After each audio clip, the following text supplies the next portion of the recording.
Vivimos el peor verano de incendios en Aragón. En apenas un mes hemos sufrido dos de los incendios más graves de nuestra comunidad en las últimas décadas. Solo este verano, más de 44.000 hectáreas han quedado calcinadas por el fuego, David.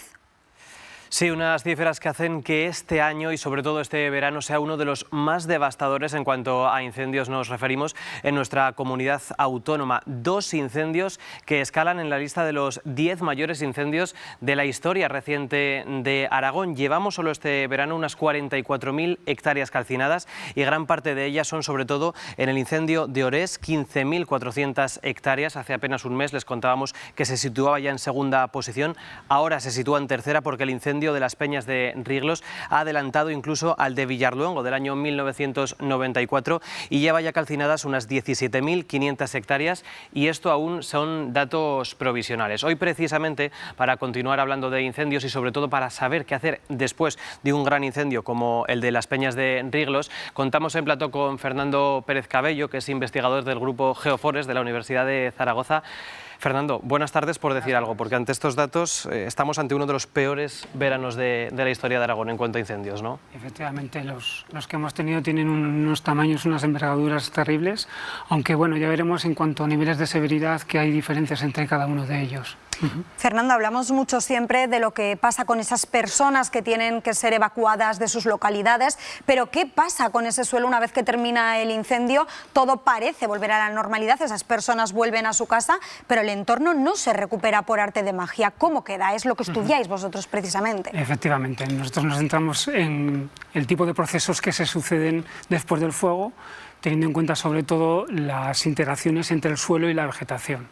Y como bien dices, el suelo quizás sea uno de los elementos que más tenemos que cuidar justo después del incendio, porque es el que va a dar soporte a los procesos, a los modelos de regeneración posteriores al fuego. Es decir, que si perdemos el suelo en los primeros episodios tormentosos tras el incendio, pues perdemos todo lo que es el recurso de regeneración y la recuperación del ecosistema. Desde el grupo Geoforest ya habéis estado sobre el terreno, tengo entendido que en el incendio de Orés, no sé si ya habéis llegado a estar en este incendio de las Peñas de Riglos, no sé si más o menos tenéis ya estudiado cuáles son esas causas que han hecho que estos dos incendios sean tan grandes como lo están siendo. Bueno, hemos estado en el incendio de San Esteban de Litera, en el de Orés y también en el de Alcubierre, en estos tres que se han sucedido sobre todo en la depresión del Ebro. Entonces ahí lo que hemos comprobado realmente en campo y a través de imágenes de satélite es que los niveles de severidad han sido bajos. Es decir, que el fuego ha pasado muy rápido, que el tiempo de exposición de la vegetación a las llamas ha sido leve y en consecuencia, bueno, debemos ser optimistas porque al menos en campo y con imágenes los niveles de severidad pues, han sido realmente bajos. Eso queríamos saber también porque el Gobierno de Aragón decía durante las primeras horas del incendio que se había saltado este incendio absolutamente todos los cortafuegos que había posibles y que había avanzado de una manera muy rápida. ¿Esto también influye en cuanto a cómo se ha afectado el bosque, por ejemplo? Cuanto más rápido avanza, menos está el bosque afectado. ¿Esto es así? Bueno, no en todos los casos, pero sí que es cierto que la velocidad en ocasiones puede ser un factor positivo porque el tiempo de exposición y la temperatura alcanzada en la vegetación es menor y en consecuencia, bueno, la afección al suelo y a los bancos de semillas también es baja. En este caso el incendio ha sido muy rápido, también en parte porque el primer sector está caracterizado por una secuencia de relieves monoclinales que es como una especie de rampa altimétrica que acaba en San Juan de la Peña. Entonces es una rampa constante de digamos, un gradiente altimétrico desde los 500 hasta aproximadamente los 1500 metros que ha, digamos, aupado, ha ayudado a esa evolución, a esa propagación rápida del fuego. Nos comentas que todavía no habéis estado trabajando en ese incendio ni viendo la zona, pero con estas condiciones de las que nos hablas que se están dando, ¿cabe ya esperar algo sobre el suelo, sobre lo que va a pasar posteriormente y sobre todo sobre cómo se debe trabajar una vez se haya ya terminado de extinguir? Bueno, tenemos que ser cautos, evidentemente, tenemos que hacer una especie de triaje ambiental, ecológico, para diagnosticar en cada zona cómo ha sido ese nivel de severidad y sobre todo cuál es el potencial que tiene la vegetación para recomponerse.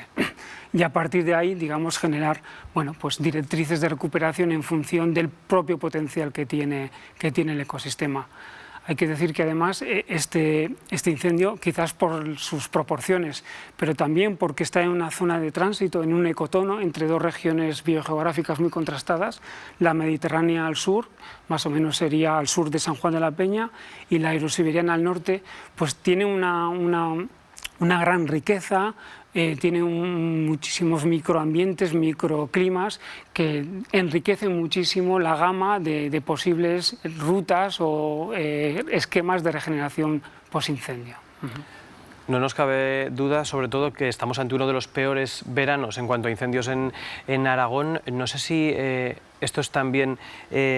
¿Estamos preparados para incendios tan grandes como los que estamos viviendo? ¿O habría que un poco revisar los protocolos? No sé, desde los grupos de investigación, ¿qué opináis? Bueno, en cuanto a medios de extinción, yo creo que los recursos son más que suficientes y de hecho lo estamos viendo. En este caso, en el incendio de Riglos, digamos, la cantidad de medios aéreos disponibles, de recursos humanos y profesionales para la extinción es brutal. Lo que pasa es que estamos en un contexto de una atmósfera especialmente seca, especialmente inestable y en un contexto de una maximización de la cantidad de combustible acumulado. Yo recuerdo que cuando empezábamos a trabajar en estos incendios en los años 90 hablábamos ya de una gran acumulación de combustible y seguimos hablando de lo mismo después de 30 años. Entonces, bueno, evidentemente el avance, la propagación, los efectos pues tienen que ser mucho mayores por esa acumulación masiva junto con el coadyuvante principal que son esas atmósferas secas que estamos viendo este año. Hablabas entonces de que hay una gran acumulación de combustible en los bosques. ¿Debería esto de cambiar? ¿Deberíamos de cambiar un poco la forma en la que nos comportamos ahora mismo con el bosque? ¿Qué se puede hacer? Lo que hay que hacer lo sabemos, se ha dicho desde muchos foros, desde el ámbito de la investigación, también desde el ámbito de la administración, la necesidad imperiosa de agilizar y de reducir esa cantidad de combustible. Lo que pasa es que la empresa no es baladí, es bastante compleja y hay que tener una voluntad política de querer hacer eso porque es una actividad a largo plazo. De todos modos, esa acumulación de combustible, lo comenté creo que la anterior vez que estuve aquí con vosotros, esa acumulación de combustible se ha sucedido durante los últimos 70 años. Evidentemente, lo que no podemos hacer por el abandono de las actividades tradicionales de gestión del territorio, lo que no podemos pretender es en una década intentar volver a restaurar los ecosistemas con el nivel de combustibilidad de hace 70 años, con el mismo tejido empresarial productivo que provocó ese proceso. Tenemos que dar una última hora y es que se ha restablecido la comunicación ferroviaria entre Sabiñánigo y Ayerbe. Esa es la última noticia que nos llega, al fin una buena noticia, y continuamos con la entrevista, Fernando, porque nos comentabas las soluciones previas al incendio para que intentásemos que no se diesen tantos o que al menos no fuesen tan graves, pero contigo tenemos que hablar también del después de esos trabajos que realizáis en el campo una vez ya ha terminado el incendio. Aparte del trabajo que podáis hacer los expertos de las investigaciones y del trabajo de campo, ¿qué podemos hacer el resto? ¿Hay algo que podamos hacer? ¿Es conveniente reforestar o mejor no hacer nada? Bueno, vuelvo a insistir en lo mismo. Lo más importante es hacer un triaje ambiental preciso a nivel espacial, para ver todas las posibilidades que tiene y a partir de esos potenciales pues, apuntar una u otra de las directrices. Por ejemplo, pues, en zonas donde la vegetación tiene recursos, tiene estrategias adaptativas eficaces, quizás ahí no hay que hacer absolutamente nada. Lo estamos viendo, por ejemplo, en los incendios de San Esteban de la Litera. Ahí hemos visto ya que acudimos unos 10 días después del fuego y ya hemos encontrado los primeros rebrotes de Quercus ilex y rebrotes de Pistacia terebinthos. Entonces, bueno, eso ya nos digamos, anunciando que la severidad ha sido baja y que el recurso no ha sido tan afectado porque ya tiene una misma capacidad. Incluso hemos podido comprobar ya cierta vida de insectos. Bueno, hay bastante recursos en algunas zonas. En otras, evidentemente, sí que tendremos que actuar, sobre todo, intentar impedir que el suelo se evacúe tras procesos de escorrentía asociados a tormentas estivales como pueden venir. Esta misma pregunta precisamente le hemos hecho esta mañana a nuestros compañeros de Aquí y Ahora, a Daniel Gómez, que es biólogo del CSIC, que yo creo que también un poco coincide con tu opinión, que nos decía sobre todo que hay que dejar a la naturaleza actuar por su propia cuenta después de un incendio. Esto es lo que nos ha contado. Bueno, el error que creo que no habría que cometer, sobre todo fijándonos, por ejemplo, lo que se hizo en Guara en un incendio de hace unas décadas, fue empezar ahora a meter maquinaria para tratar de sacar enseguida la madera quemada. O sea que yo creo que hay que optar por un principio de precaución, dejar a la naturaleza de entrada mientras se piensa bien lo que se hace. La naturaleza restaura la herida de forma natural. No hay que olvidar que el fuego es un factor ecológico. Bueno, es lo que nos decía este investigador. Coincides con él, entiendo, ¿no? Sí, efectivamente, sí. Hay que dejar entonces a la naturaleza actuar después de un incendio, pero ¿hay excepciones? Hay excepciones. Hay zonas donde, digamos, las pendientes son muy acusadas, donde hay grandes probabilidades de que el suelo se evacúe por la erosión, por la actividad de la escorrentía superficial, y ahí, bueno, se pueden aplicar enmiendas orgánicas o cualquier otro tipo de recurso que minimice, digamos, la evacuación del suelo, que al fin y al cabo, como comentaba anteriormente, es el principal recurso y el que va a garantizar el proceso de recuperación post-fuego. Entonces, en zonas muy específicas puede ser necesario hacer este tipo de actuaciones, de enmiendas orgánicas o de control de la actividad erosiva. Bueno, pues vamos precisamente a recordar cómo ha sido este incendio y cómo está siendo, porque recordamos, permanece activo el incendio de las Peñas de Rieglos, y vamos a verlo sobre todo sobre el mapa. Esta sería la imagen de los municipios desalojados por el incendio de las Peñas de Rieglos, un incendio en el que, recordamos, hay ahora mismo trabajando unos 1000 efectivos, unos 1000 profesionales y 42 medios aéreos estarían trabajando sobre el terreno tratando de sofocar este incendio. Y vamos también a ver una imagen que nos has pasado precisamente desde el grupo de investigación Geoforest, que es la imagen de severidad, creo recordar que se llama, severidad. Sí. Cuéntanos en qué consiste la severidad, porque vemos que no afecta lo mismo el incendio, por ejemplo, en las zonas del centro, que estarían menos en rojo, que en las zonas más afuera. ¿En qué consiste este término y por qué es tan importante? Bueno, el término de severidad es el nivel de afectación de los ecosistemas afectados por el fuego. En este caso es un proxy, es una aproximación porque utilizamos recursos de teledetección. Utilizamos una imagen previa al fuego y otra posterior al fuego, y como los productos de combustión generan cambios muy acusados en las firmas espectrales debido al descenso de la actividad fotosintética, al incremento al decremento también de la humedad y a la acumulación de cenizas blancas y negras, pues esos cambios nos permiten, digamos, identificar espacialmente dónde se ha producido el nivel de daño superior. En este caso utilizando una escala que está ya muy aceptada en la literatura y que, insisto, a nosotros en particular, al grupo Geoforest, nos sirve un poco como recurso estratigráfico para hacer los muestreos a nivel de campo. Entonces, las zonas en este caso... ¿Cuáles serían esas zonas, por ejemplo? Cuéntanos. Las zonas de color más oscuro serían los niveles de alta intensidad, es decir, donde se ha producido un mayor cambio espectral con la imagen anterior al incendio. Y hacia la periferia encontramos una gama de colores más claras. Diríamos que estas zonas serían las que menos severidad han tenido en el Exactamente. incendio. Esto es una imagen captada el 12 de agosto.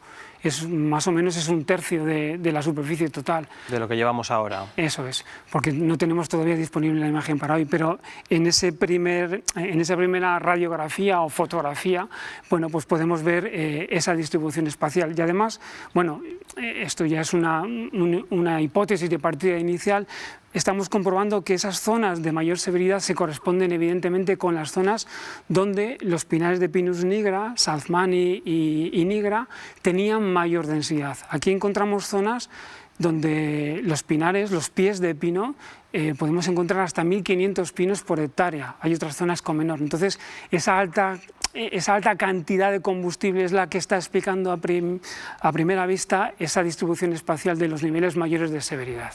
O sea que podríamos decir, corrígeme si me equivoco porque tampoco tengo mucho conocimiento de ello, que cuanto más rápido va el incendio, que habría ido más rápido el incendio, por ejemplo, en estas zonas que en esas zonas, que ahí se ha movido el incendio de una forma más lenta. Que ha ido más rápido, sí, o que hay menos combustible, que también puede ser.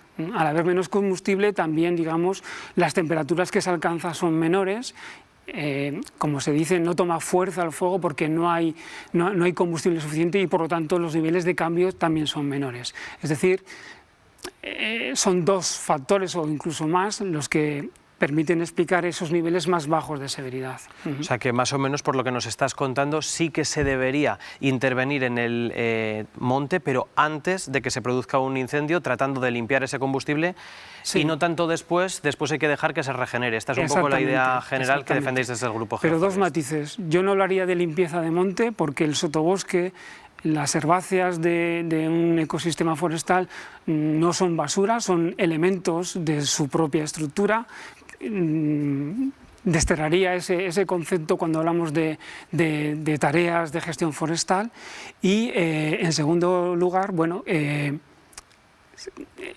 algunas zonas habría que dejar el monte regenerar por sí mismo y en otras, insisto, bueno, habría que tratar, por ejemplo, me explico, y que no se entienda mal, pero el incendio puede ser una oportunidad para trabajar, para adecuar tareas selvícolas que nos permitan generar bosques más resilientes, ¿de acuerdo? Es un desbroce, entre comillas, seminatural el que se produce tras el fuego y entonces podemos, de alguna manera, quirúrgicamente gestionar esos rebrotes de la vegetación para que en el futuro sean bosques más maduros, más densos, pero no tanto complejos desde el punto de vista de la combustibilidad, de la conectividad tanto horizontal como vertical del bosque.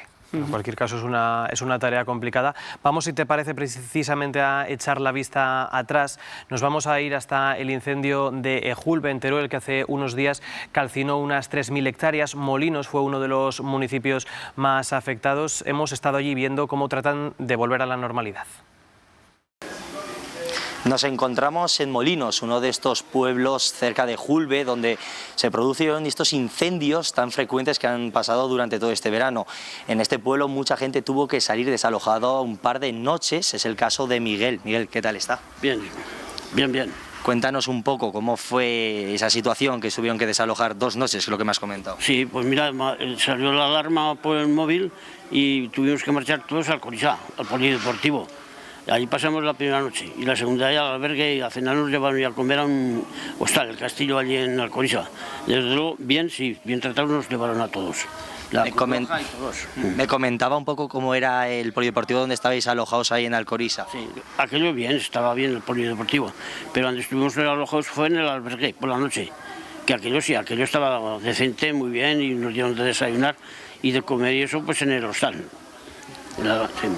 ¿Habéis recuperado aquí la normalidad? Sí, al otro día de llegar ya, por aquel día que vinimos ya pues, normal. Como aquí no se pegó fuego nada prácticamente, pues nada más desalojamos por culpa del humo. Tenían miedo a que bajase el humo aquí a esta zona, porque el viento venía para esta zona, entonces nos hicieron desalojar, pero por lo que era el fuego, nada. O sea que fue principalmente el problema del desalojo, fue el humo. Por el humo, exactamente, sí. Porque lo demás estaba muy bien. O sea, aquí en este pueblo es muy difícil que se pegue fuego. Si no fuera por el humo, como está haciendo así en Hondo y todo rollo de montañas, y además no hay arbolado a lo del pueblo, es muy difícil que se pegue fuego. Ahora fuera sí. ¿Y pueblos vecinos, amigos que deduzco que tendréis, cómo lo han vivido? Aquí los del pueblo todos igual. Todos para allí a charrar y hacer, y el que no al bar y por aquí, hasta que nos mandaron ellos para casa. Sí. Pero bien, bien. ¿Fue buena la información que ibais recibiendo mientras se informa? Sí, porque nos informaban al 2x3, la Cruz Roja, y la gente del Ayuntamiento de Alcoriza, también, y la del pueblo, porque se informaban allí, sí. Pues muchas gracias, Miguel. Como veis, Molinos, por suerte, fue una de las zonas donde no llegó el fuego por la dificultad que nos comentaba Miguel, pero también fue una zona donde la población, alguna de ellas, tuvo que salir evacuada. Es una de las situaciones tristes que nos está dejando este verano de tanto incendio. Ahora toca trabajar en el suelo afectado en ese incendio, pero Fernando, hablamos también de otros incendios en los que ha llovido sobre mojado, ¿no? Porque me hablabas antes del incendio de la zona de Aliaga, ya afectado en 2009, este año de nuevo también doblemente afectado. ¿Qué pasa con esos suelos que se ven pues, en esta situación? Pues ese es un problema muy grave. La recurrencia de los incendios en la misma zona lo que hace es desnaturalizar, degradar con mayor profusión los suelos, es decir, es someter a un estrés, en este caso hidráulico, o de degradación de las propiedades de la fertilidad del suelo en dos momentos diferentes, y eso hace que merme, que reduzca la capacidad de regeneración. En la imagen que mostraba anteriormente se veían unos perímetros de color lila que representaban los antiguos incendios de los años 80 y 90 que esta misma zona ha tenido. Entonces, también tendremos que tener muy en cuenta esos sectores donde ha habido una doble afección, porque ahí, digamos, los recursos pues también son menores, por esa reducción derivada de dos veces quemadas, dos quemas consecutivas. O sea, diríamos que cuando hay un incendio entonces es más probable que otra vez vuelva a haber un incendio en el mismo lugar, ¿o esto no es así? No necesariamente, no necesariamente. En algunas zonas, por el tipo de vegetación que regenera, sí que puede tener cierta relación, pero lo que estamos viendo en los que ha habido este año que han afectado a zonas quemadas anteriormente es que ha habido menos severidad porque hay menos combustible debido a que ya había sido quemado anteriormente. Sobre todo eso lo hemos visto en el incendio de Luna, en el incendio de Orés. Hay una zona que se quemó hasta 3 veces y ahí hemos encontrado niveles bajos de severidad debido pues eso, a la escasa cantidad de combustible por la sucesión de 3 eventos estresantes en una franja temporal muy corta. Lleváis, Fernando, 30 años o más, me comentabas, trabajando sobre la zona. ¿Qué conclusiones podéis sacar tras estos años? Y sobre todo, sé que no sois adivinos, pero a raíz de la meteorología que nos está acompañando en estos últimos años y lo que los expertos aseguran que nos va a seguir, ¿cómo la sequía puede afectar en esa regeneración de los suelos y de los bosques? Pues es clave, sobre todo en las primeras etapas posteriores al fuego. Lo comentaba anteriormente, si se suceden eventos tormentosos que tengan una gran carga de arrastre, hipotecamos el proceso de regeneración. Y si además durante los meses, en este caso el invierno y la primavera del año que viene, no hay lluvias constantes o las lluvias habituales del régimen mediterráneo, pues también vamos a poner en tela de juicio esa regeneración natural de los ecosistemas afectados.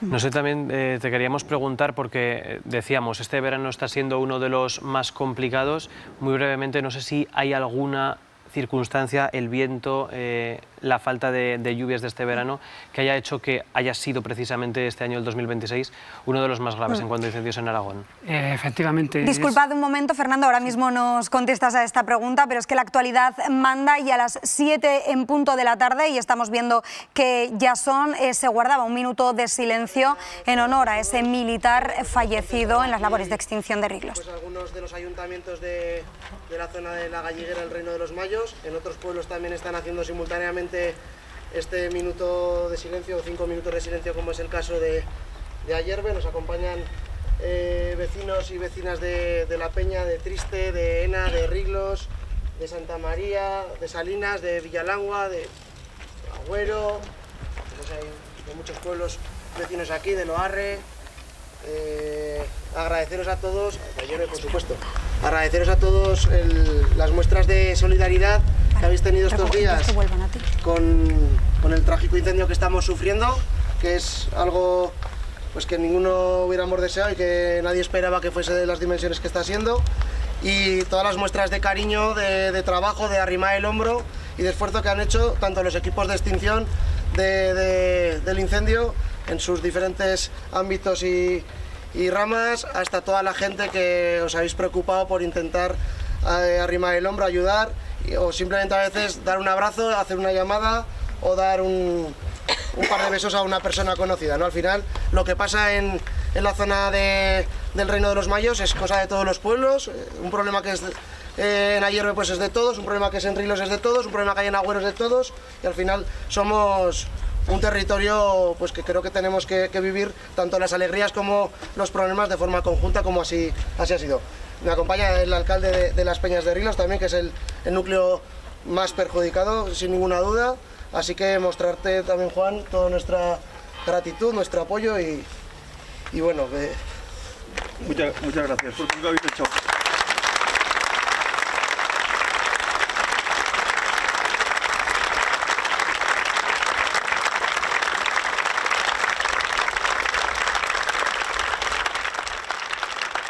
Es el emotivo minuto de silencio que se vivía en Ayerbe, que se rompía la localidad en esos aplausos para recordar al militar fallecido.